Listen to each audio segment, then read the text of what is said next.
اعوذ باللہ من الشیطان الرجیم بسم اللہ الرحمن الرحیم۔ ہمارے پیارے نبی صلی اللہ علیہ وآلہ وسلم فرماتے ہیں کہ 3 عورتیں ایسی ہیں جن کو قبر کا عذاب بھی نہیں ہوگا، اور وہ محشور ہوں گی جناب فاطمۃ الزہرا سلام اللہ علیہا کے ساتھ۔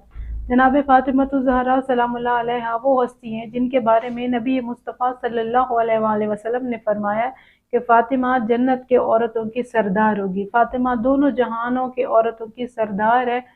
وہ ہستی ہیں جو دنیا کے تمام عورتوں میں سے بہترین بیوی ہیں، بہترین سیدہ ہیں۔ نبی مصطفیٰ صلی اللہ علیہ وآلہ وسلم فرماتی ہیں کہ 3 عورتیں ایسی ہیں جو جناب فاطمۃ الزہرا سلام اللہ علیہا کے ساتھ قیامت میں محشور ہوں گی، جنت میں ان کے ساتھ رہیں گی۔ وہ 3 عورتیں وہ ہیں، نبی مصطفیٰ صلی اللہ علیہ وآلہ وسلم فرماتے ہیں کہ پہلی عورت وہ ہے جو تنگ دستی کے باوجود صبر کرے اور اپنے شوہر سے علیحدہ نہ ہو۔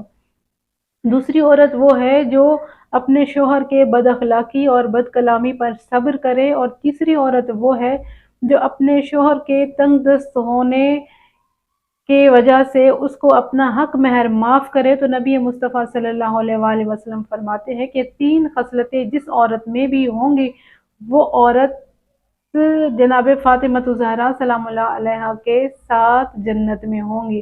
اللہ تعالی ہم سب کو جناب فاطمۃ الزہرا کی سیرت پر عمل کرنے کی توفیق عطا فرمائے، اور ہم سب کو جناب فاطمہ زہرا کی شفاعت نصیب فرمائے، اور سب کو جناب فاطمہ زہرا کی کنیزوں میں شمار کرے، آمین۔